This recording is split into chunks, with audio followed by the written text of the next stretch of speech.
Does your iPhone 11, 11 Pro, Pro Max get hot while charging, gaming, even during normal use? Let's find out what's causing the overheating and how to fix it.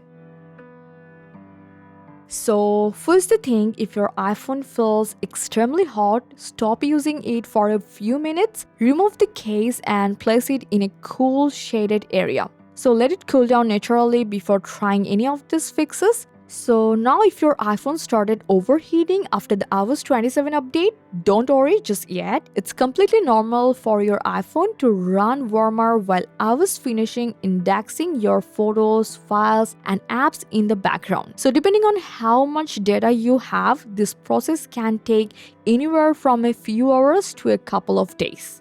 So next you have to check whether VPN or personal hotspot is turned on. So just open up your control center and turn them off if you don't need them.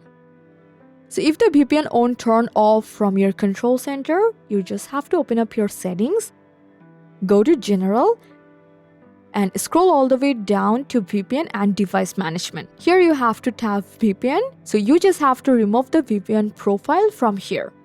So you can always set it up again later from your app or from here as well.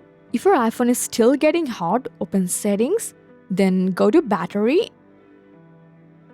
and then check under app and system activity. So if you notice an app using a lot of battery even though you barely use it, that app could be causing the overheating. So you just have to change one more settings for it. Just from your settings, go to General and scroll down to Background App Refresh option. So here you will find all your apps. Just turn it off for apps that don't need to update in the background. So reducing background activity means less work for the processor, which helps actually keep your iPhone cooler. Go back to your home screen and check your widget. So remove any widgets you rarely use since widgets are constantly refreshed in the background. Removing unnecessary ones can help reduce both battery drain and overheating. And next, close any apps you are finished using before locking your iPhone. So this actually can help prevent some apps from continuing unnecessary background activity. So also avoid leaving your iPhone in direct sunlight or inside a hot car.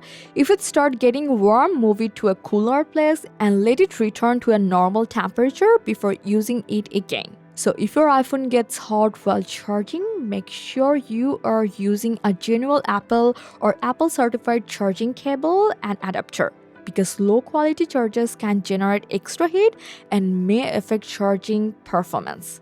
Now the settings you have to check from your settings, go to privacy and security and scroll down to analytics and improvements.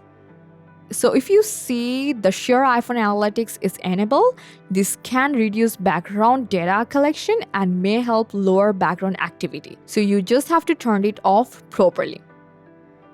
Finally, avoid playing games, recording 4K videos, or running other demanding apps while your iPhone is charging, because charging already generates heat and doing intensive talks at the same time puts even more stress on the processor, so making your iPhone even hotter while you are doing this.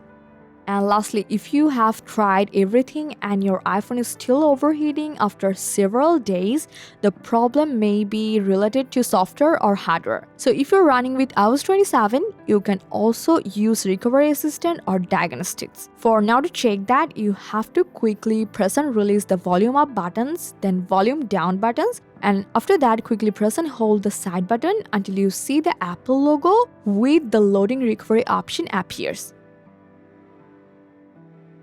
So when you see this screen, you have to wait until the recovery screen appears. So now from this recovery screen, you have to choose Recovery Assistant or Diagnostics.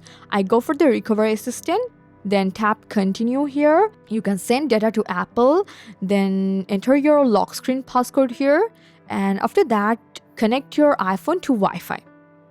And right after this, if it's detect a hardware issue or even if it says no issue found but your iPhone continues to overheat, you just have to contact with Apple support or visit your nearest Apple authorized service provider. So hopefully this is not a major issue, and after trying all of this process, hopefully your problem will be fixed. So let me know which one actually worked for you. Thanks for your time.